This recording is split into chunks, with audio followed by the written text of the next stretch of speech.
If I told you the things I've seen on my ways, if I told you the things I've done in my days, you wouldn't believe me anyway. So it's best I just don't say.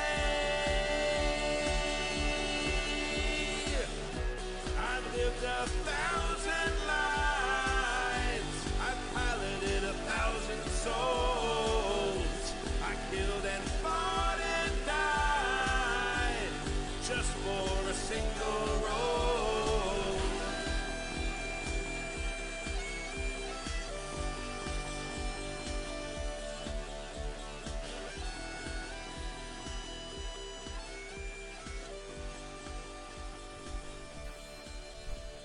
Good morning. Hey, Are we hello, here? Hi. everybody. Welcome to Small Game Hunter. Today will be kind of like a special kind of episode where we really don't have a particular game to review, but we're going to talk about some of the experiences we had at Games on Demand and generally at the GameX convention that just took part at the end of last month, beginning of this month. Well, of course, I have Tomes with us.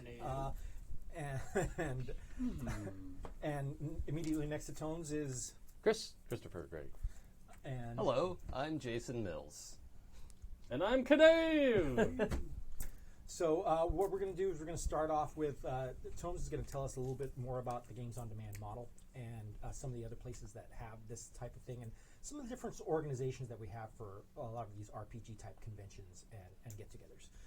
So what do you got? Yeah, so, I mean, Strategicon was actually my first game convention. I mean, one since I was a kid, but, like, as an adult, I've been coming for years now, 8 or 9 or something. But the Games on Demand is kind of like a special little thing, which has kind of gained a bit more traction in the last couple of years. Yeah. There are a lot of different game conventions out there, and a lot of them do things in different ways. So the way that I was used to conventions working is, okay, there's some kind of schedule. It comes out ahead of time. Maybe you can sign up online, right, to some extent. Maybe But you show usually up. you can't because you have to hit the button quicker than somebody else. Yeah, it's like trying to Feels get like- tickets for a Comic-Con. Absolutely. And then there's, sometimes you show up at the convention and there's like sign-up sheets and stuff like that. But that's all scheduled games, right? And a lot of conventions do things that way. But what I found a couple of years ago is I started traveling kind of like the West Coast con circuit and, hitting like Go Play Northwest, that's in Seattle, Big Bad Con up in the Bay Area. There's New Mexicon in Albuquerque. I went to smaller Friends House Con that he and friends do over in Boulder. And then just recently, like last week, I went to Origins as well. And so there's kind of like a hodgepodge of different ways to do things, right? And what's kind of cool is, like, your con is going to vary, but there's usually some combination of all of that. There's some smaller cons that do things scheduled, but it's all done on pieces of paper taped onto a wall. Yeah. And there are small cons where you show up and nothing is scheduled. Everything is done kind of on demand.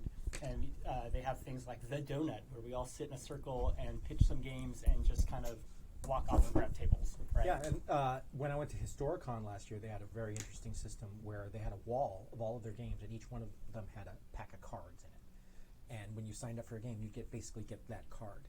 And once they gave all the seats away, there were alternates cards that they'd give away. That's like the old school Toys R Us video game aisle model. Exactly. Yeah. So, you but like the thing walking is, along, you're like, I want Super Mario Brothers too. Yeah. I take that little ticket. I could walk up at the beginning of the con and just pull a bunch of cards, and I'd have my entire schedule for the day done out, Yeah. and I'd be able to just look through the cards and see where I have to go, and that was kind of a neat way of doing things. But that was primarily a historical minis convention, so there wasn't a lot of different types of games being played there. So when you have just one type of game and you don't have a set track of schedule, that's a really good way of doing things. Right. And so, like, all these conventions that I've gone to specifically are very focused around, smaller RPGs or, that kind of thing, right? And so one of the models which has kind of gained traction, and you'll see it, especially the very large cons, Origins and Gen Con, which are the two biggest in the U.S., is Games on Demand. They have a website even. It's like indiegamesondemand.com or something like that, right? and Steve Sagetti and a couple of people work on that kind of stuff. But their model is show up. We're going to run games on some kind of schedule, maybe every 4 hours. At Gen Con, I think they do every 2 hours as well, like whatever. And when you show up, you're going to get things like boarding passes, which are these little priority tickets, right? So those priority tickets will allow you to sign up, like just kind of a way of adjudicating like the chaos, right? Because if you've got 60, 80, whatever people all trying to get into that game, that somebody brought, that's going to be a bit of a mess. So kind of like that card ticketing priority system or something. So I went to Origins a week ago. That's where Games on Demand has really picked up a lot of steam. I've heard nothing but amazing things as far as like all the indie gaming that they have there at Games on Demand. And I think they had something about like, it's over a dozen tables running every single slot just for Games on Demand, which is quite significant, right? And these are all games people will just throw down. It's a little more structured than how we do it here, where, if you're a GM, you show up and you've got 2 games that you've listed that you're willing to run. And as soon as somebody chooses one of those 2 games, they kind of like cross out the other one, right? So I might choose, I'm going to run, either Zombie World or Cartel or something, right? And once somebody goes in and says, like, I want Cartel, Zombie World gets crossed out, and then everyone else can just sign up for Cartel until it's full. Our system is a lot more loose, right? So we're going to talk about GameX in just a minute, and that was about a month ago. And with us, we have a much smaller community, so we just kind of like, hey, everybody, let's talk about some rules. All the GMs come up and pitch their game, tell us how many players they want. And people just kind of walk to the GM, and we're hoping it just kind of like self-manages itself. Maybe we have to do a little bit of massaging of people around, but that's it. And it works for us because we've got 4 or 5 tables on a given slot. And I've seen it's other really a small mustering towns do it. system where you pitch a game and then people come over it's to the definitely game a that they mustering want. system. And New Mexicon used to do the same exact thing that we're doing now when they were smaller, because a couple of years ago they were like 75 people for the whole con, and it was just this. But now you show up and you get like a playing card, and so like they'll call random cards from the deck, like okay, jacks, and the 4 people who've got the jack cards go up and sign up for a game first, or like jump in, not sign up, they just jump in because it's very loose, kind of like the way we do it. Yeah, Crit Hit does a mustering in Phoenix, and they're also very small. Yeah. It works. And what's cool is if both of us want to play, the same game, well, we can go up and say, hey, can we get the same card? Like, you don't know which card will come up in which order. They don't do it. They do it kind of randomly. So we can both get jacks, and that way, whenever jacks are called, whether it's early or late in the game, we kind of have the ability to get into the same game. Yeah, when you show up with your friends. That's cool. That's a good way to do it. It's a really good way to do it. Yeah. And, I've entertained that thought about doing it at our con when we get a little bit bigger and there's a little more conflict as far as getting into games. But right now, it just kind of it's simple. Well, not only that, but, you have a lot of very enthusiastic people who want to play games, and usually when you have that kind of positive energy going into something, people are willing to play along, be nice, go in, and the mindset you have to go in when you're going into a Games on Demand type of situation is not to get what you want, but to experience something new, right? Yeah. It's to walk in and sort of have an open mind and figure out, hey, I may have not tried any of these kind of games before. Let's go ahead and give it a go. And one of the reasons why I was preliminarily inspired to do Games on Demand was to have a lot more variety in different types of games, because I noticed that there was sort of like a cycle of types of games that would sort of come through my department, and there wasn't a lot of variety. There was were a couple Savage of Worlds year, and then it was no, Powered by the Apocalypse year. Yeah, exactly. But at the same time, those were the kind of games that you would have probably been playing at Games on Demand at the time, right? Like the indie games go through their various cycles. And so, I'll shut up in just a second, but the one last thing I want to mention is just kind of like the community feel that you'll get for something like a Games on Demand or a smaller con, where we're all, in the same space. We're all excitedly chattering about the same type of games, more or less, right? And it creates just a little bit of community that I feel like sometimes you won't get if you've just got only scheduled games. And that's going to be depending on the con and what kind of con spaces and community spaces you have. But more recently in Strategicon in recent years, the scheduled games are like in smaller little venues, right? Which is great. We have like these kind of semi-private rooms. Yeah. Awesome. But it means that you're not kind of able to sit in the same space as everybody else very frequently. Maybe at the sign-up area, there's a little bit of chatter there. It's sort of like RPG mingle. kind of situation, you know. And a lot of times, you know, I mean, I've met some people that actually sort of recently joined the Happy Jacks community that were just there at Games on Demand. And one of the things that really, really gets me about Games on Demand, every time I go down there and every time I play something, the caliber of player and the investment of a lot of these young people and people that I've never met before is insanely great. And I get so excited and so jazzed to play with these new people that maybe have like a slightly skewed view on certain things versus the people that I regularly play with on a weekly basis. So yeah, new experiences, new games, new people. It's definitely a social structure. And merging those communities, because like we know, like here, there's a bunch of us in the Happy Jacks community, right? Whether we've been here for a long time or kind of on the periphery of that community, you know, and that community's grown quite a bit here in Southern California. You know, if not, you know, it's got it's international contingent as well. But there's like a whole set of people who are part of the Gauntlet, who are part of Southern California. There's you know, a couple of other communities like Foundry 58, Design Collective, and whatever. There's like a bunch of groups, and they, you know, kind of are intermingling with different peoples, and, you know, being able to bring them into that space kind of creates this cross-pollination. So Candace was here. I think you invited her for a game a couple days ago, right? What was the game that you guys played?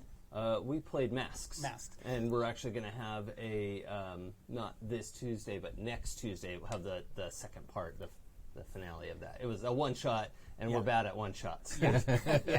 So failed at one-shots. It's a two-part one-shot.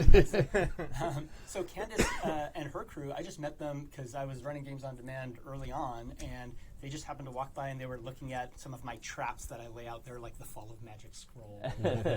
And, you know, we ended up sitting down and playing The Final Girl. Some of her friends, like Unique, who some of you have met, ended up playing with Bob Quintero, who was running Monster of the Week.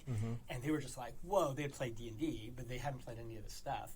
And now they're just regulars. They come to every single slot. Like, and they also, because you do this story game meetup at this really great game shop in Glendale, now they started, and there's a whole community that came out of that. And then they all flock over to Games on Demand. And it becomes sort of a big family after a while. Yeah. So, anyways, that's some of the, like, various advantages, styles, whatever. Right. So, you know, there are advantages to everything else from an organizational point of view and from a player point of view. Games on Demand is what I like to call game spackle, which at any given time during the day, if you got a couple of hours free or something, there's probably something you can find to do there without having to commit completely to the scheduled games, or if the scheduled game starts where you're already having beers with your friends and you don't want to pull away, there's still options for you. But we can move on to talking about some of the games that we played and or ran at Games on Demand. Chris, why don't you go ahead and talk to us about anything? I did a lot. I think I'm trying to keep it balanced because I know that the schedule games needs GMs too. Right. So I do try to get something on the schedule, at least a couple of things. This time I did a little more than I normally do. And then I try to leave a good chunk of time open for Games on Demand. I think one of the cool things about Games on Demand is that you don't really know what's going to happen. And there are games happening all the time, even when there really shouldn't be because nothing else is going on. Like we played a scheduled Games on Demand event, which we could talk about, Starcrossed. Yeah. And then after that, since my tower fell basically within the first 10 minutes, I just started up another game, and we played Swords Without Master, which I can talk about. And that was it's a delicious game. I love that game. I wish I could play it more. And you know, then I got to play my game, The Great American Novel. And usually for Games on Demand, because I run that game a lot, but I usually put trappings on it because it's hard when you're putting it on a schedule. Nobody wants to play a novel game. I learned that on really early on. So I usually say, oh, we're going to play The Shining, or we're going to play Jaws, or we're going to play something like that. So are you working on the Great American Podcast next? I do not want that kind of hell in my life. I'll stick with joining other people's podcasts. No, I mean as a game. Oh, the Great American Podcast as a game. That's a great idea. Expansions. Yeah. I could just slip that into the core book as a What was that game where you actually had to make a TV show? Like produce a TV show? Doesn't sound familiar. Oh I know the game you're talking about. Yeah. I know it too. Sounds like a nightmare. It's hilarious. You have to do hilarious. commercials and Yeah, stuff. Oh, everything. really? It's, Yeah. it's really, That's really good. good, actually. It's not the It'll one come with to the me. puppets, is it? Because there's one No, with puppets too. there is. I've just seen. Sorry, I didn't mean to derail Oh, what it's you all were right. talking about. I thought you were saying you should start a podcast, and I'm thinking, No, no. no. No one wants to do podcasts. Do you want to start at the top? Like start with the StarCrossed Yeah. and kind of Yeah, let's start with Some of StarCrossed. you guys played that. Yeah. So the first thing that we did was Starcrossed. It wasn't Starcrossed, though. It was, It was Space Station Phobalex. yeah. And They call this kind of thing a wide game sometimes is what I'm hearing, the terminology. So like a mega game is like when a ton of us are all in the same thing, like playing the same game. and we're But sharing the universe. Like WideCon or, whatever. To me, it had a very LARPy feel. Yeah. All of us are kind of like playing in the same space, but we're on different tables playing in our own like mini games or something. Because if you've ever LARPed, a lot of times that's what happens. Things sort of Yeah. like separated out into groups, and they sort of like are doing their own little agendas, which is how this felt Well, to me. so Starcrossed is written by Alex Roberts, and Space Station Phobalex is co-written by her and Jason Morningstar, who's of course also into like LARPs quite a bit. Yeah. So like I can see and Alex is super into LARPs, so I Yeah. can see that influence. Yeah, I think that's a good. Yeah, in StarCrossed, I think we talked about it on the cast before, but just a quick rundown. It's a game about love, and you are two individuals that have feelings for one another, but you can't act upon them for whatever reason. And there's a Jenga tower that sort of defines the tension that happens when you communicate and talk and make gestures. And there's a lead, sort of, it's written kind of like a dance where there's a lead and there's a follow, and the lead will have different reasons to pull a Jenga block by doing things like purposely touching somebody, right? And then if you do that, then you pull a block, whereas the follow might have something opposite to that, where they will say, and I might be remembering the details you're wrong, doing great. but the follow will if they accidentally touch the lead, then they would pull. Yeah. Or and accidentally like reveal a secret. Right, and there's a series of little things you can do, and so when the tower collapses, then you have to basically adjudicate what happens to your love. And in my case, since it happened in 10 minutes, things went poorly. It wasn't. It was yeah. okay, 15 minutes, but it was. What's interesting about that game, and I hadn't played it yet, and I knew all about it, but I was sort of reluctant to play it because I'm not sure how comfortable I am sitting down with a stranger to tell a love story. I tend to do horror or action adventure or things like that. But and there was the person that I was with, I had never met before, so I was like, okay, well, we're in it now, but the game just doesn't care about that. And when you sit down and you just go step by step, suddenly that tension goes away, and you're completely immersed in the story. And I felt a true connection with this person I never met before. And I thought that the system does a really good job of. So, and it's not StarCrossed itself which puts people together, right? StarCrossed is just a two-player game, right? Right. So it's up to you to like find somebody to play this game with in theory, right? But that version, Space Station Phobalex, is all of us getting together, all of us being on the same space station and choosing like little character stickers, like name tags, which says who we are, right? Lonely, Galactic Emperor or Space Vampire or whatever. Yeah. And, you choose those things and we're all playing on the same. It's one persistent universe where Yeah. every single table is actually in the same location doing things actively with each other, but not currently in the same space with each other. Yeah. One of the cool thing is that whenever we did something or made something true in the game that would affect the station as a whole, we would pull Tomes aside, tell him what we did, and then he would decide what the ramifications of those overall actions would be. One example of that was my character was there to lay off a huge amount of people on the station. So I just started doing that interview process, where everybody lines up out the door and I have to send you. But I was also. So what do you say you do? Yeah. And then what do you say exactly? It was the two Bobs. I'm a people person. But my character was an alien without human emotion. But one of the things that he wanted was to learn how to have emotions. So this was a real struggle for him. But anyway, that was I was lining people up and firing them. So that became. Yeah, like all these become announcements, right? Yeah. Like all of a sudden, whoever the facilitator is comes up and blurts out station, speaker announcements that are going on, or like fire alarms going off, or whatever it is, right? But prior to what I was saying with StarCrossed, it's just two players, and you find your partner, you go. Right. With this one, we kind of like set up the whole room as a grid. It's really kind of fascinating. Oh yeah, this part was really cool. Yeah, like what you do is you head toward one side of the room if you want like a serious game, and you go to the other side if you want a silly game, right? So that's like one of the accesses. And then the other access is going to be, do you want an intimate game or a wholesome game, right? Are we going to be doing like sexy time stuff, possibly? Or are we going to be kind of like, no, this is just like... That's a really cool way to get your, like, just lines and veils kind of first level Kind of, right? Like right you're out there. finding You don't everyone even at have the to same talk time. about it. Because when I read this thing and I'm like, I'm going to go play this, but the thing that really made me a little bit, I want to know how this works, because romantic games tend to be very difficult. Yeah. Because it usually exposes a lot of people to vulnerability. You know, that there are chances for you to be unintentionally creepy. Well, and everyone wants different things from that kind Right. of game. That's what's So when he did that at the beginning and set a tone for each individual, because whoever was closest to each other on that grid got paired. Yeah. That was it. Right. So you know, it's like instantly I knew that the person that I was gonna be playing this game with was on the same page as I was as Yeah. the intent towards what we wanted to see out of the game, which was brilliant. I thought. And in theory, what I should have done is seen if anyone really wants to play with each other, because that's a cool, like if you show up at this event, like, and you really want to play with a friend of yours and you're more comfortable with them in that situation, awesome. Yeah.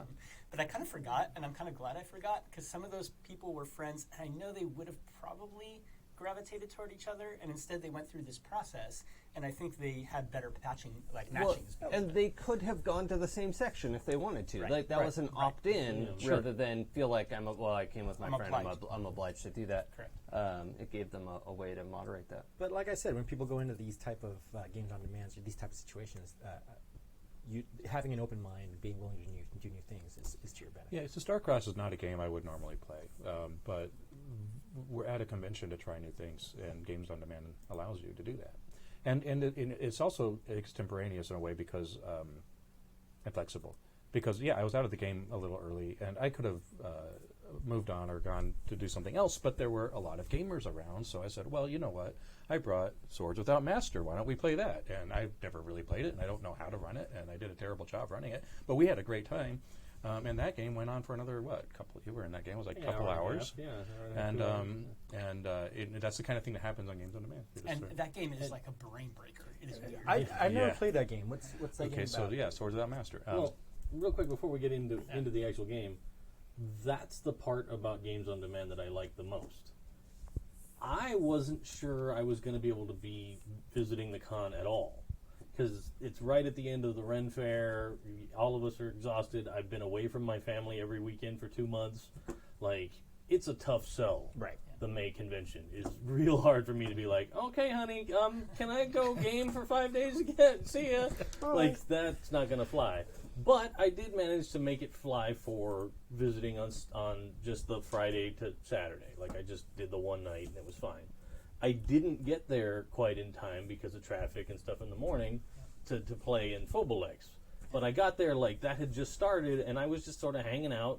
There were a couple other people that were just sort of hanging out, so we just were chatting and having a good time and listening to all the weird announcements. That was my favorite part. 'Cause I'm like, I don't have any idea what's going on, but this sounds like it's... There is a plumbing situation on deck 4. Yeah. I wish I could have been there for that. Like, that was great. But then, I was just sitting there with our mutual friend Rob, and we were just chatting, and then he fell out of Fobolex and was like, well, you guys want to play a game? And we sat for maybe... Is this good Rob or bad Rob? This is good Rob. Okay, good. I don't know. They know. Oh, yeah. They know. But then we sat around maybe another 10 minutes talking about what game do you kind of want to play, and then you brought up this Swords Without Master, and none of us had played it before, and we're like, all right, let's give it a try. Okay, that's weird. And then you broke out those cards with artwork on them that were just awesome, and we're like, yeah, I will get inspired by one of these. Is that the one I just barged into? Oh, yeah, you joined it. yeah. Yeah. I was like, oh, yeah, here. That's Games on Demand. Yeah. That's what it is. Yeah. I demand to be in this game. I demand to play games. Yes, sir, Mr. Mills. Right here. Your table's waiting. He just shows up and takes off his shoe and starts hitting the table. I want to play a game. Okay, just don't hurt us. So yeah, Swords Without Master. is by Epi. Yeah. Obadiah. It came from a zine called Worlds Without Master. Yes. Issue 3. Yes. Get it. It's very good. And that's his zine. Like he's the same guy who wrote Dread, right? Right. So, like, Right. you know, and it's a great game. What it is, you are playing rogues. It's kind of I Swords think and sorcery. It's very like Conan. It feels more to me like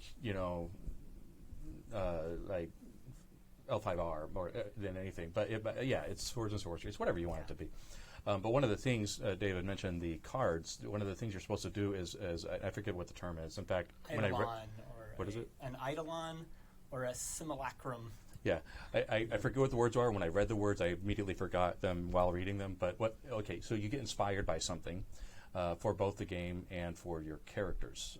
So I had this great old tarot deck, this Osho Zen tarot deck, which is completely dysfunctional as a tarot deck, but it has beautiful images on it, and they're all kind of surrealistic, hard to define. One that Dave found was completely black.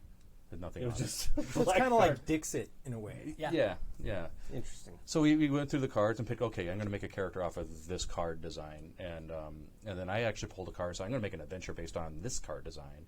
And it formed a really, really amazing story. And we didn't know what we were doing. I didn't really understand the game very well, but even still, it was really good. But the way it works is you have two tones. Did you do Swords Without Master on this show? We haven't done that yet. Oh, okay. But it's like it is kind of like each character has two tones, right? Yeah, Like, yes. what are some of the defaults? Like jovial and So it's jovial and Glum. Glum. yes. It was jovial glum. and glum.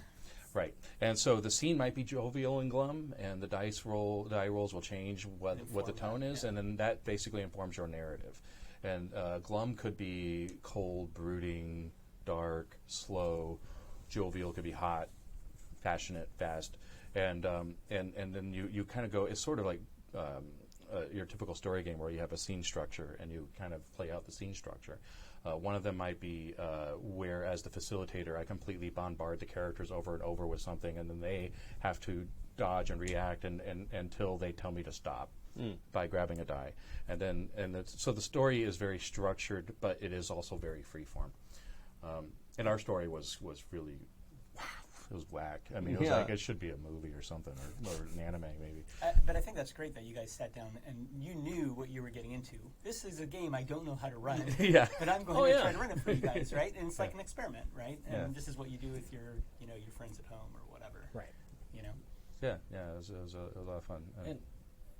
And at the Games on Demand, people are willing to go on that little journey with you, Yeah. right? Like, That's the stunning Well, thing. yeah, that's what you sign up for at Games. Yeah, but like, that's yeah, cool. but, Yeah, I you mean, know, it's if you hard sit to get down- buy-in. If you signed up for a 4-hour, scheduled game, and then then you- you didn't the- sign up for these other ones, you're Right. gonna feel pretty entitled to like get that. Right, and you're going to be angry if the GM shows up and goes, well, guys, I haven't actually read this game yet, Yeah. but, I don't know what these words mean. Yeah. but, like, so let's just, we'll figure it out together. How about that? Yeah. It's a great game. let's The get in instructions there. are in Japanese, but we'll get through it. Yeah, we're going to look, and, it's going to be fine. Yeah. But, like, at Games on Demand, everybody's kind of cool with that. Like, if you guys just all, like, especially, Tomes, you bring that whole plethora of... Cornucopia. Yeah, that's Yeah. the right word I was looking for. of random story-y games that are just there for people if they wanted to try one. And so, like, you can just find one with a group of people that show up. Like, even if you don't make it right when we're all kicking off a session at Games on Demand, people could show up and be like, let's figure out this Fall of Magic thing. That box looks awesome. Like, and then they'll just sit and start playing it and figure it out as you go, and it's great. Yeah, it's a great way to exercise a lot of different role-playing muscles because a lot of these games have a lot of different things. Like, let's say that games that you were talking about, Master, what was it? Swords Without Without Master. To me, it sounds a lot like the zombie game that Tomes and I played by Jim Pinto, where the mechanics revolve around you framing scenes, and it's a very different perspective than a lot of other role-playing games where you're either everything's based on the character and what it can do or the GM doing anything. Everything here is based on, okay, this is a vignette, which means it's you and one other player. You set up the scene. you start it, and you start a conversation with that other player. And the end of that conversation is up completely into the air to the role play, but you've set up exactly what the scenario is around that scene, and then you move on from one to the other. And part of the mechanic is to check off whether you've done that, framing those type of scenes all the way through, and then you do some sort of advancement. Yeah. And that game is called Of the Flesh. Of the Flesh. Which is a specific module of his Praxis kind of line. So Praxis is the system that uses these different kind of scenes. And there's a lot of Project Valkyrie. There's a ton of games under Praxis. It's basically an evolution of another system called Protocol. And the first Protocol game I ever picked up was a book that literally had 25 games in it. Just one book had 25 games in it. What I like about the Praxis one too, and this was a game we were looking at, playing and maybe talking about here in this venue. What I love about it is it's it's GM-less. You think of like Fiasco or something where we're taking turns setting scenes, right? And Fiasco is very open-ended. Like when it's your turn, it's kind of like I don't necessarily feel like I have too much direction. Like I kind of need to know what the tropes are and whatever. Right. What Praxis does really well is it kind of force feeds you a little bit of direction, right? It's like, okay, I've got this choice. I still can choose what kind of scene type, but these are the kinds, right? Am I doing a monologue? Am I doing a flashback? Am I doing, a vignette or whatever? Yeah. And so it like kind of that. gives you just like enough meat to go like, okay, even if I don't know what I played this with people completely new to GM-less games and story games, and it is a little bit of a hurdle, like compared to like a very simple game. Right. But like once they go through like 2 rounds of the stuff, it kind of starts making sense, and you have that little bit of like the breadcrumbs to get you there. Not only that, but the types of scenes that you have available to you are kind of informative of your character. Yes. If your character is more isolated, if your character doesn't really have a lot of interaction with other people, or because if you're, the whole point of this game was that there were zombies that wanted to regain their humanity. You were going to all the different angles that you could to try to regain your humanity, and there were still humans out there. Yeah. And So you're we kind were of like living in the shadows. living in right? the shadows, trying to become human again. And the horror was innate in the system, in that my guy who ate other zombies, that was his thing, didn't have a lot of interpersonal one-on-one scenes. He either did group scenes or he did narrations of what happened. And Those choices are zombie very cannibal. intentional on like the character On the sheet. character Like sheet. if you're like the kind of leader character archetype, then suddenly you have like a lot more of those ensemble scenes, or you have like very directed scenes or something. Exactly. So the game is very meticulously designed, and the character archetypes are built to guide you in a certain narrative direction while still giving you a lot of freedom to tell a story. Yeah, what the Because scene is about is like what the scene is about is entirely up to you, right? entirely up to you, and the art is great, so it sets a really good tone, and the intro and all of the writing is also really good. What was the title again? This one's called Of the Flesh, and Praxis is the name of the system. Yeah, and Praxis has a variety of different Yeah, things. and there's like a good, I think at this point, a little bit less than a dozen, but there's like Odin's Eye is kind of like a space one. Black There's- Monk is sort of like like a a weird really surreal- surreal quarter. Yeah. The whole thing is that you play the last village on Earth, and you all have these like weird jobs. Like you're the guy that slaughters the donkeys that the village eats. That's one of your. Yeah. That's like the character. You're the person And who keeps the well. you're the person that keeps the well, Or something. and they're waiting for the Black Monk to return. And the Black Monk is this like almost godlike figure and when it does return, a whole lot of really crazy bad things or some good things could happen, but it's just like a bunch of strange sort of dark characters sort of trying to survive as the last village on Earth, waiting for either redemption or the apocalypse, and you don't know which one it is. And it's a super fun game. Project Valkyrie is a game about you're a space rescue team, and you get a distress signal. Oh, I've heard of that one. And it could, Yeah. it could turn into like an aliens Yeah. type of thing. It could turn into just about anything. That you one's want. called Odin's Eye. Odin's Eye. Yeah, and but I think like Valkyrie may be the name of the ship. Ship. Something Yeah, like Valkyrie that, is the right? name of the ship. Yeah. But and I ran that at our Story Games Glendale meetup a couple of Oh, cool. like maybe a month, 2 months ago or something like that. But no, I mean all these the game's really cool. At Jim Pinto's, I think innovation in story games are about scenes and how they're framed and work. Yeah. And that's that should be carried forward in every story game. Well, that's the takeaway Yeah. from that type of game. Is as a GM, I know that once I started playing a bunch of Jim Pinto games, I found it a lot easier to frame a scene and get people vested in that scene after playing that game, because I have a better idea of how those things are supposed to be structured. And that's a great takeaway from that game. You show up and you're like, hey, I'd like to have a monologue with you, or like a little interlude with you in this scene, or you know, or maybe like or the set up monologue thing, flashbacks. like I just want to do this monologue, so everybody's like, all of you guys, this crew are out there, and I'm just sitting there saying this thing, blah blah blah, and then the scene ends. Right? It's just like short, sweet, to the point, and it just kind of moves the story. And to go backwards, one of the things that I really liked about your Space Station Phobal X thing was that the lead set up the scene, but the follow always decided when the scene ended. Yeah. Right. So both players had a very good control over a part of what made up the scene, and I thought that was a really neat mechanic there too. I know you ran a couple of games. One in particular, I brought some of my friends who aren't generally con goers all that much and sat them down at your table. What did you end up running? I don't Do you remember? Oh gosh, I know you. What game was it? It was the one everybody you were going. I want to run Star Wars. Oh, and then yeah. everybody said, "No, let's do this other thing." Yeah, that was Demigods. Demigods. Yeah. There you go. Yeah, Which is your game, so of course I would want you to run your game. yeah. Well, it was so fun because, and I talked about this at the live show. But I had 4 physically large middle-aged dudes, right, and me, and this 13-year-old girl at the table, and the dudes had all they had come up to me first and said, "I'm kind of leaning towards Star Wars, but I like both of those sound cool, so whatever."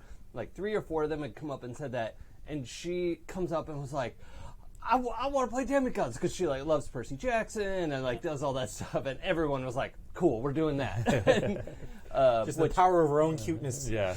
And also I think it's somewhat a credit to our community at Games on Demand. I don't know if every con would have a group of guys who are just a group who's willing to completely shift gears and do the thing that this kid wants to do, which hopefully people would do, but I don't know if that's always the case. Yeah. I was very gratified to see that happen, not because we wanted to play my game, but just that this young gamer would be honored, and, that we would prioritize her wants over what the rest of us we can do this all the time. And so but in the final analysis, you're going to have a good time. And if you're really going to bring some sunshine, some particular sunshine into somebody's life by making a certain choice, just going with it. You know what I'm saying? And just that kind of kindness, that kind of sense of community is exactly what we want to foster at these conventions. At the same time, we all want people to play with in 25 years. Yeah.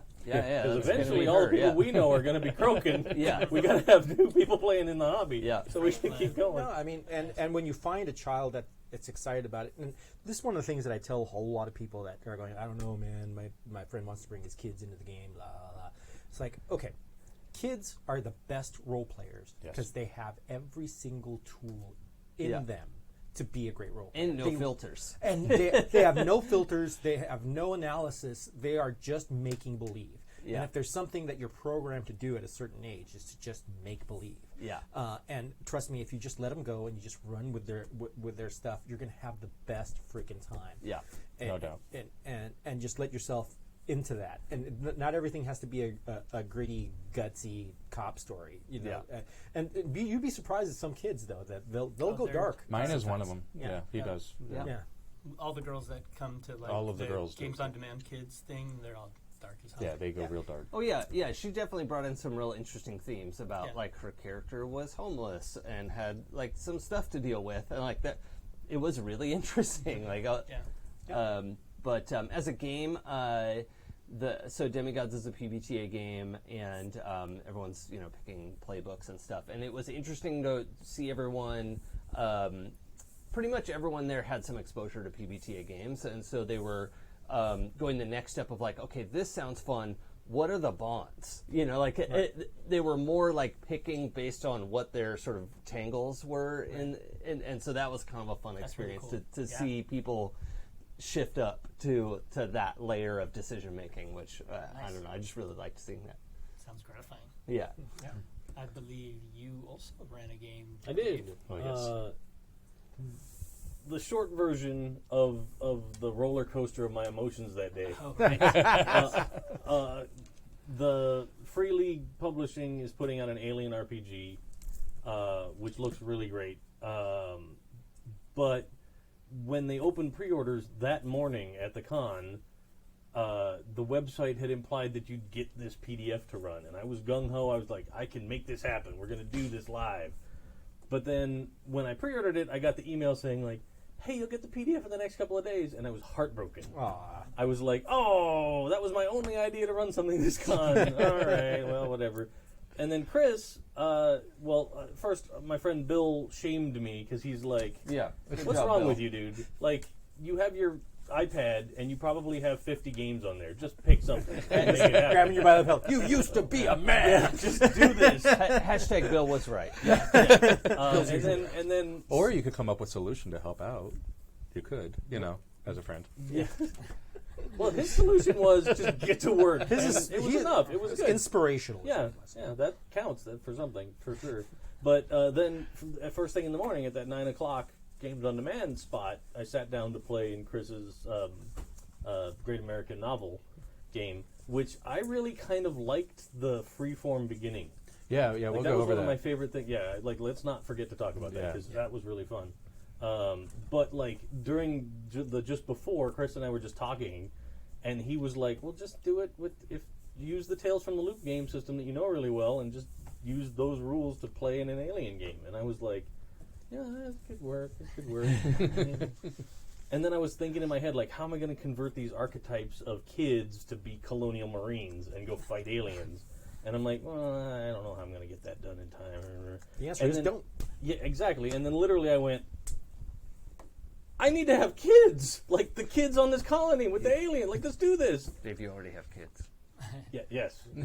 I don't need any more. I'm good. You need fictional ones to put them in danger. Yes, that's right. The other ones I keep safe.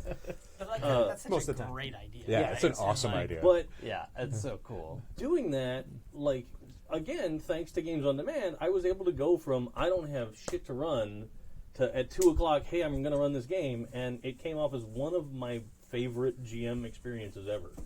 Like, just It was the talk of the fun con, it. too. I mean, it was. Yeah, there was a lot of people. I got a lot of earfuls of like people enjoying that game. I really want to do a QVC style bit, like a minute-long ad for Games on Demand. Like, thanks to Games on Demand, I was able to.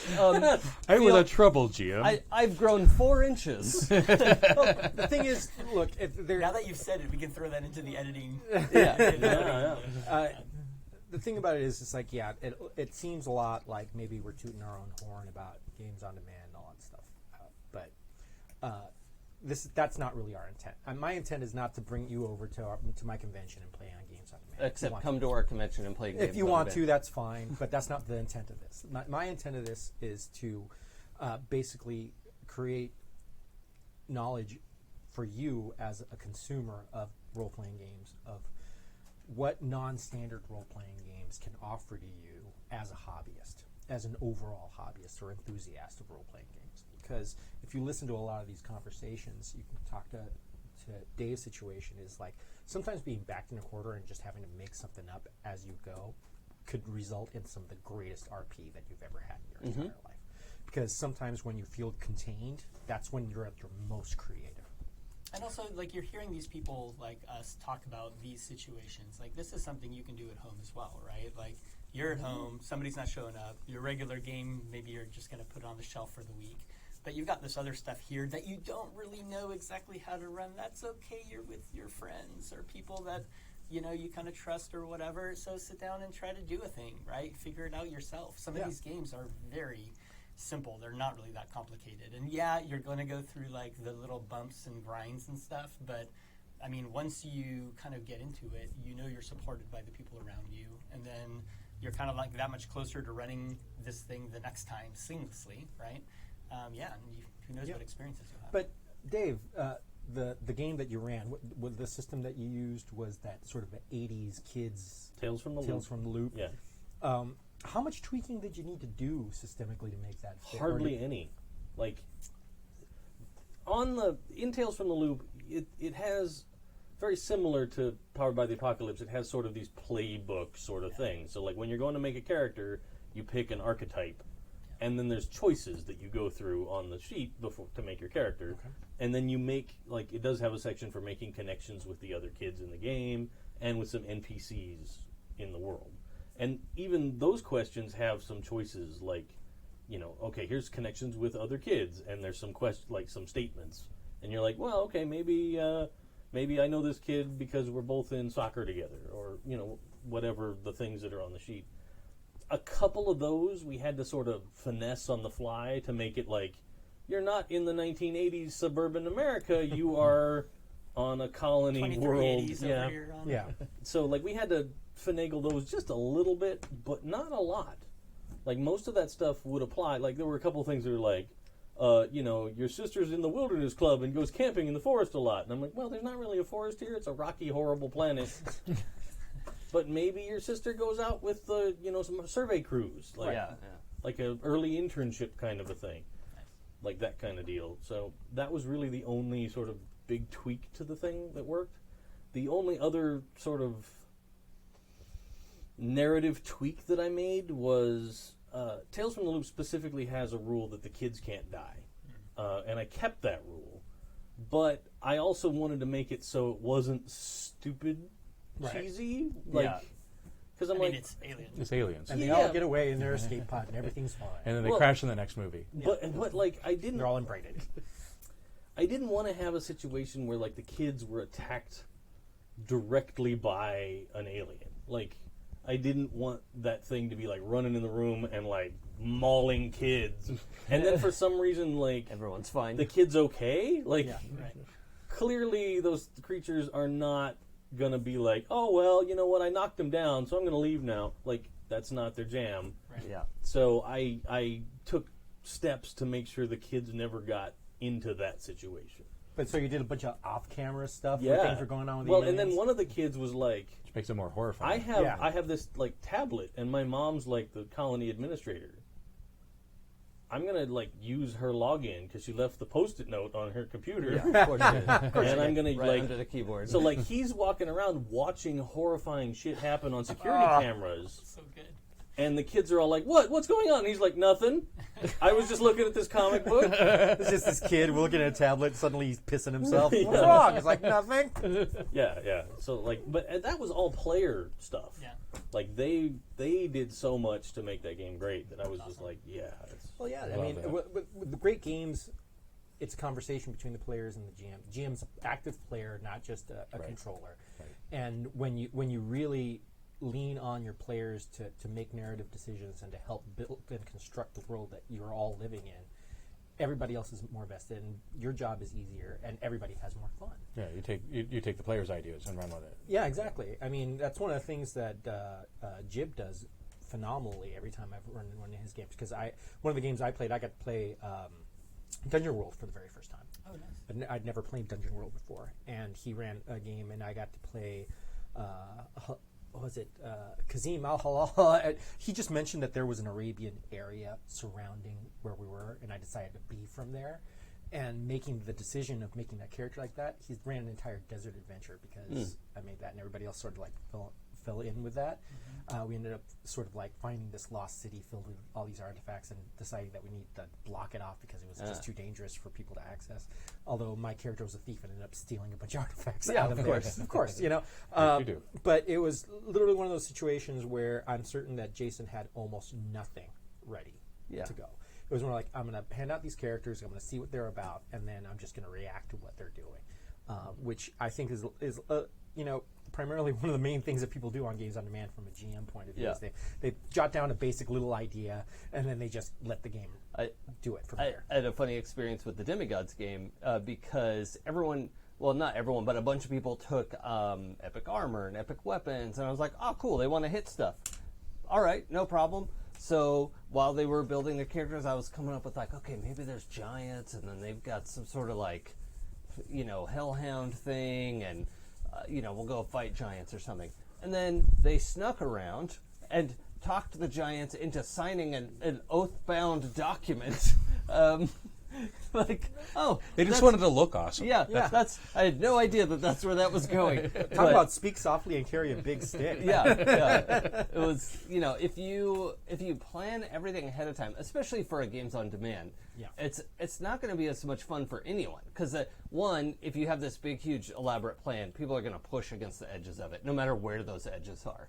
And I think, maybe when you sign up for a 4-hour game at a table, maybe you want more structure. Or whatever, Maybe, maybe not. But like at Games on Demand, I think the expectation is different. Yeah. Right? Your expectation when you go into a scheduled game is going to be this 4-hour game. Somebody has a very specific story arc. Well, and that's very system dependent too, and right? If I'm signing up for a 4-hour D&D game, Right. But if I signed up for a scheduled game and it's like the Quiet Year, like that has... Well, yeah, then you right. got to be But pretty open. No, I think there is an expectation. Yeah, there's an expectation of preparation. And honestly, I mean, when you look at stuff like Mook Wilson's GURPS games, you walk in there, the amount of game prep this guy does is freaking amazing. Yeah. But what's funny is that game prep is so much around kind of some of the like the material and a lot of that. But like actually playing in his games, like they're still very freeform. So freeform, like, exactly. As a It's GM, amazing. it's He creates all these trappings. Yeah. That's where his brilliance is. He has percolated his brain in those GURPS rules so much that all of his prep is, I have prepped this whole world, and so much of it is transparent to the players that when you sit down at the table, you can just be story game crazy. Like there's sometimes like 3 character sheets. There's like the half-page simple one, and you don't care about the rules, and then there's this slightly more complex, and then there's like the 4-page full-on, all these stats. So if you care about that stuff, here it is. Break out your protractor, figure out your character. Like it's but all of his game prep is creating materials for you to become immersed. So, and usually what he does is he has like some kind of things like Mad Max or something that he's going to run a game in that sort of theme, and all of the game materials just bring you into that world so solidly. And then once you actually start playing, you know exactly what you're doing, you know exactly which direction you want to go, and it's just easy peasy fun. I do. I have been. One of my goals is to get Mook to come down and play Games on Demand. Just like to come down and play, like just once. Just to see what it's like. I've been working on this for 3 years. He'll come one day. One day. He will. I'm coming for you, Mook. When you're ready. But now. But immediately. Be ready. Prepare yourself for the gauntlet. What else happened on Saturday? Oh, there was. We should talk about Kids Game on Demand too, but Yes. there was a Great American Novel. I was saying earlier. The freeform. I was saying earlier that I usually put trappings, and I don't do that on Games on Demand, specifically because I don't have to. But also, there's a whole system in the game where you, at the table, create your novel and all your trappings. And so I always do that for Games on Demand because you'll never know what you end up with. Like ours was, Dust Bowl gangsters. Yeah, basically. Yeah. What I really liked was the whole. Okay, everybody, write down 2 things that you might want to see in a game that we're going to play this morning, and then okay, everybody, put a check mark next to any of these items that might sound interesting to you. So then we ended up with like murder and family. Yeah, it was murder, trip? family, and like Road trip. Dust Bowl. Yeah. And we decided we wanted an Odyssey and not an Iliad. We wanted to have a journey story. Right. That's a very cool little like kind of voting mechanic. Yeah. I mean, there's other like I don't know if you guys have seen the Palette and Microscope. So Yeah. like Microscope has that world building game, but that first part of the Palette is you passing this thing around and everybody writing a thing they want or don't want in the game. When I run Dungeon World now, I do that first, and then we just like use that as our starting point to go wherever. Yeah, no, that sounds really it was fun. I always like doing that because I also heard very good things about that game. Oh, good. Yeah. You never know what you're going to end up with when you do it that way. It always ends up being pretty spot on for Great American Novels, though. Whenever I run it that way, I don't usually get too off the ball. I know it turns into like an LA Confidential, or I'm trying to think of other examples. We did one where it was in New Orleans, right, in the middle of the 1920s, and stuff like that. So it always ends up, I think, because of the way the game feels, you go that way. So if I ever want a literary experience, I usually do it that way in Games on Demand. That's cool. One of the things that happened, and like if people have other Game on Demand stuff, that's cool. But like the Happy Jacks crew did some of that streaming stuff again, where like 4 games were streamed from the con, in addition to the regular like Saturday night, con recap type show. So I did one of those. I ran Trophy at this con, and that was on Friday night. And Trophy is, again, a smaller game. It's very much like Cthulhu Dark, if you've heard of that. One stat, and as your number goes up, you're going more and more to, like, the bad place or bad things are going to happen. And it's a tragic game. Like, it's all going to end bad. Right. Again, no one's going to come out in a good place. But that game is built around these things called incursions, which are modules, basically, right? Here's, like, a theme word and a bunch of stuff you can kind of, like, pepper in. And then everything's kind of improv-y, but it gives you, like, this little skeleton of a framework. And one of the things that I did in this one is one of the guys who signed up had already played in the basic incursion that comes in, like, the Gauntlet Codex where the game was released. And so I was like, oh, well, I've already run that for him. I'm not going to run it again. Like, I have one or two of these other, like, printed out ones, like one for, like, Wizard of Oz style game or whatever. But instead, I just decided to query the players, and Jason was there. And, they all kind of, like, gave me words. And I ended up settling on heart as kind of, like, the theme word. And then while they were creating their characters, I just scribbled, like, a bunch of things related to heart, whether it could be blood, it could be courage, it could be veins, it could be arteries, and, just, like, physically or metaphorically or whatever, things that have to do with heart. And, we just kind of ran the game off the cuff, and it totally worked great. Yeah. Like, I think it was a fantastic game. Yeah, it was so investing and sad by the end. Yeah. Because, again, it was, like, the time we played 10 Candles, I got to the point where I forgot that we're all going to lose. Yeah, Isn't that happened to me too? Right. It happens every effing time I play that game. And it just makes it even more kind of emotional and engaging an experience. And just the way you told that story, like I never had the.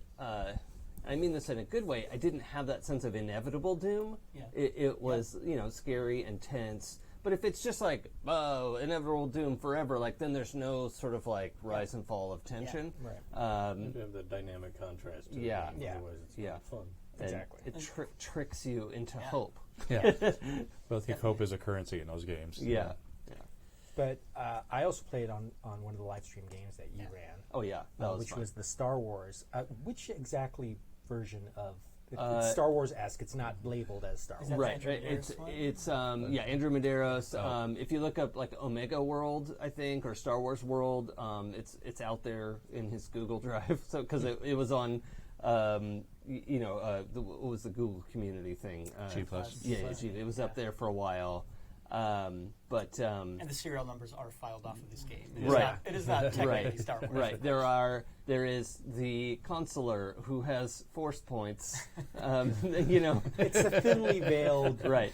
Yeah, but I've played And a a lot galaxy of not so iterations. far away. Yeah, but I mean, Star he's Wars. also not selling it for money, so Right. it's whatever. I played the D20 Star Wars. I played the West End Star Wars, both editions. I mean, I've played the Fantasy Flight, several of the different versions. I played a lot of Star Wars games. And this one was amazing and so incredibly followed the feel of Star Wars. Yeah. And one of the things that really impressed me was that we had a Jedi in our group, and the rest of us were basically clones. But never in the entire time that we played did I feel like the Jedi was vastly superior or a badass character compared to me. I felt like I was on par with the Jedi. at That's all always a times. problem with Star Wars games. And, Well, and that's one of that's the things that PBTA does so well is cinematic type fiction. If the playbooks and things are written well. right. Like if you try to mechanize the way Jedi are depicted in movies and things, they are gods, and everyone else should be able to do nothing against them. Right. Like. And that is great when you're writing a movie or a novel. You can have whatever outcome you want. But if you try to mechanize that into a dice roll, there's no version of a regular person beating a Jedi at anything. Well, right? there are a lot of settings that have that as part of their buy-in. It's true. I mean, if you play a 40K game and you're playing a Space Marine and everybody else is playing Imperial Guardsmen, the Space Marine is just going to go, I'm super awesome, and the Guardsmen are like, pew pew, my flashlight. Right. And it sucks. But when you create a game that's all of the rules are based around creative, good story, and narrative instead of trying to simulate a physics of a stat, those games tend to work better for that kind of game. Right. Because you're just stating, this is how I'm being heroic. whether and whether you have all of this power armor or bolt or whatever you have, or whether you just have doesn't matter. It's just as heroic because it's the heroism that actually is the mechanic. Yeah, that's what I like. I'm pretty sure I have played every Star Wars RPG that has existed, and a couple where we winged it because when I was younger, Shadowrun was my first RPG, and we used Shadowrun to play Star Wars. So did we. And it didn't work great, but we did it anyway. We used Rifts to play a version of Star Wars that we homebrewed. Yeah. Rifts. Oh my god. Yeah. Mega damage. But the game that day, I just thought I really enjoyed it from an MC's point of view because I didn't have to do a lot. They just kept handing me terrible shit. That's the thing I wanted to ask. How much did you have ready before that? Well, there were some things like I knew. Okay, they have to because when he said they were clones, they were literally clone troopers, right? Mm-hmm. So what I wanted to do was tell a story where some clones and a Jedi missed Order 66, and so that was almost the entirety of my planning. So I had a few options. I was like, okay, so you guys are on like a covert mission maybe, and you were radio silent when so blah blah blah. We went through a few iterations of. Well, does the order, is it constantly broadcasting? What happens when we got it later? And we were able to set that stage. So the part that I had prepared was Order 66 was missed, like the initial one was missed, and I incorporated it's a Clone Wars animated series spoiler, but the clones have chips in their head that are behavioral modification chips.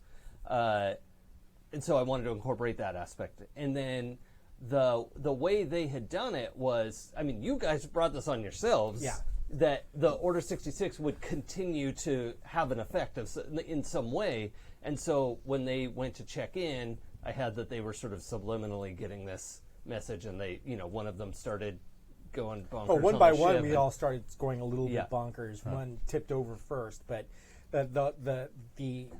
the fact that our medic had to do surgery on all of us to remove those chips, and then finally somebody had to do surgery on the medic, and it was the Jedi that had to do it. Yeah. And just like, I'm going to try an untrained medicine roll, completely flubs it and says, fuck it, I'm using the Force, and actually just scratches the ship. Just like disintegrates it.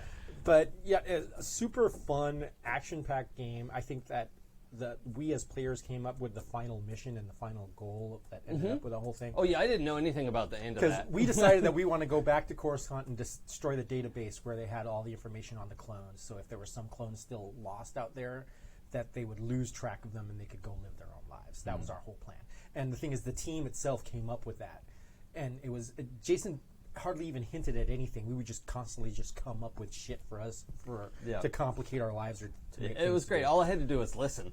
Yeah. It was like, it's such a fun game. Oh, is that how it is? I love that. Surprisingly, a very good GM tool.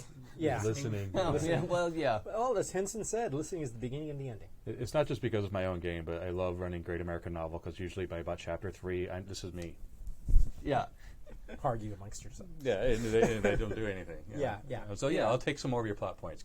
Yeah, I mean, that was the thing. I just set up a little bit of a premise and then answered questions. Actually, the genius of you running that game was the fact that every time you saved your hard moves towards the end.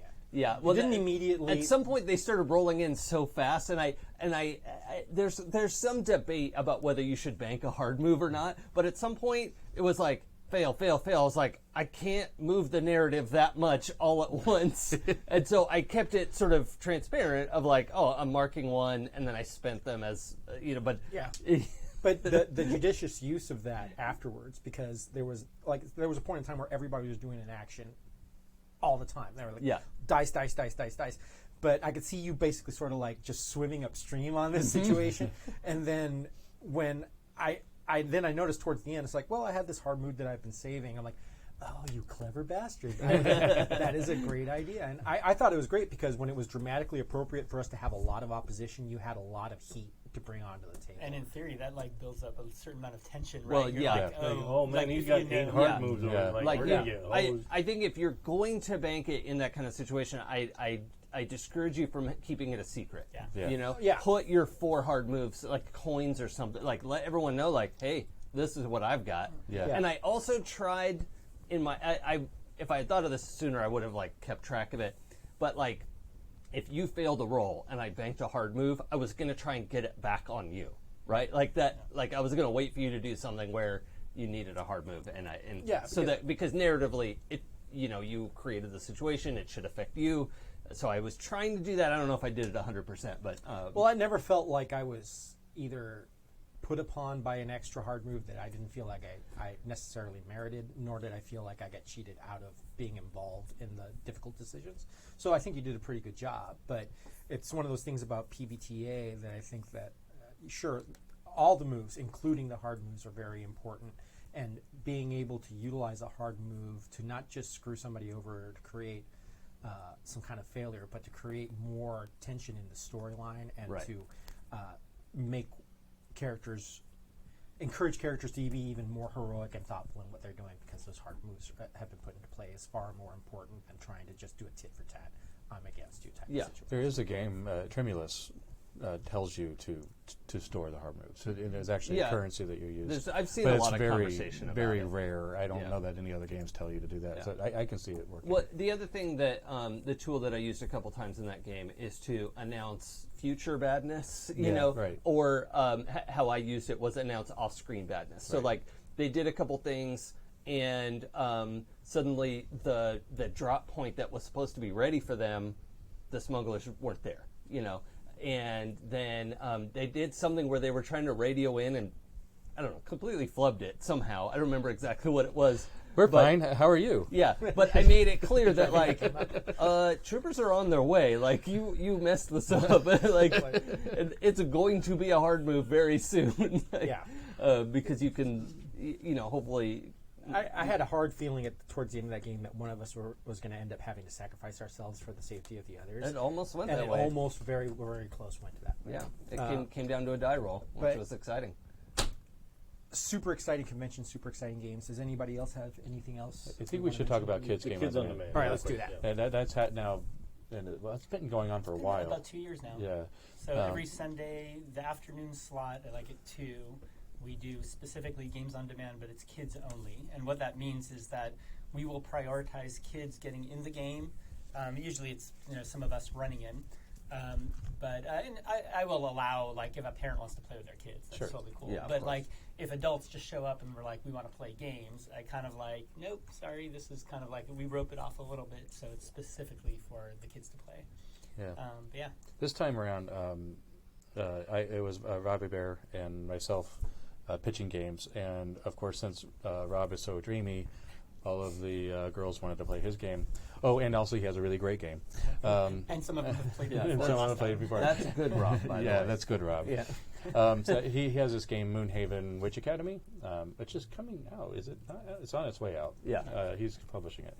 And it's basically, I equate it to Harry Potter, but there's actually another influence, and I can't remember because I wasn't involved in it. Definitely some of the anime stuff. 'Cause Yeah. it Yeah. uses a lot of I stuff. don't. I can't remember. Hero Academia or No, it's Sword Art Online? Or? No, it's.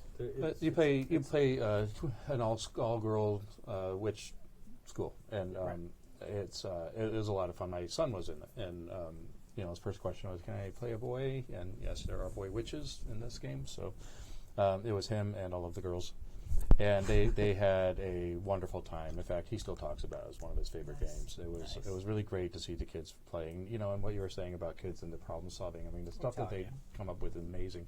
But they also are so invested in the story. Like there was this one player who just made things absolutely hard on herself for making the story interesting, because the kids had decided, because they are so invested in making things difficult, they decided that the dungeon library that they were going into had living walls, and the walls would snatch you if you touched them and bring you in somewhere. And the kids came up with it.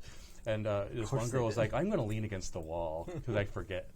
I wonder if I was to see it. 'Cause I know Oh some my kids who are- And Rob was like, "Okay." Yeah. What happened now? It's magic, dude. But anyway, it was so much fun. I'm really glad that we do that. I try to participate at every con I can. Sometimes I can. Yeah. So I want to give just like a quick shout out. This was the one con where my daughter got super sick, and I was there Friday till midnight, had to drive home, came back for like an hour in the middle of Saturday, and then I missed the rest of the thing. But you know, again, thank you for the LA Games on Demand community there, because like everybody stepped up and kind of helped run the show. I know my friend Christian, who also goes to the Story Games Glendale group, kind of helped facilitate. Gene helped facilitate. Rob and Chris, you guys helped do the Games on Demand for Kids thing and like make sure that was still going on, because I was just ready to like cancel whatever. Yeah. You know, but thanks everyone for coming and running games and stuff, and yeah, making it work. Yeah, and you know, I just want to let you make sure that everybody understands. Hey, man, this is a great hobby. There's a lot of facets to this hobby. There's a lot of fun in exploring this hobby and going out to the outer edges of what we know as role-playing games. There's a lot to learn and a lot of experiences to be had there. And there's a lot to be said for not only broadening your type of game, but broadening the type of people that you play with and interacting with new, interesting, and diverse groups of people. And I will say, come and visit us, and we will show you a good time. Heavy Metal Jess came out this last Oh, yeah, that was right? awesome. Nice to meet you. And she's been a Happy Jacks listener for a bajillion years. And next con, I know there's at least several long-distance people coming. Awesome. Forrest, Lokio are coming out. Oh, is that right? Yeah, there's a couple of people coming out. So, you know, if you are part of the Happy Jacks community, for example, and you know you're coming out, you know, jump on the forums. Uncommon, man, come on out, you know, across the pond. There's a ton of game cons out there. I highly recommend that you guys look into something maybe that's more local to you if you don't want to come out all the way over to LA. You know, it's but come out. It's not so much a StrategiCon thing as it is a hobby thing. And I just want everybody to know that when you make stories together, you make memories together, and that nothing builds a bond like that. So that's what story games are about, and that's what RPing is about. And I think that we're at the end of our time, so we will say goodbye to you all. Bye, everyone. Happy So gaming. long. Farewell. Okay. Bye for now. So I'm going to throw up the calendar here in a second, but thanks for joining us. Happy Jacks RPG on everything. And hold on. Wait, my mouse died. Okay. And calendar.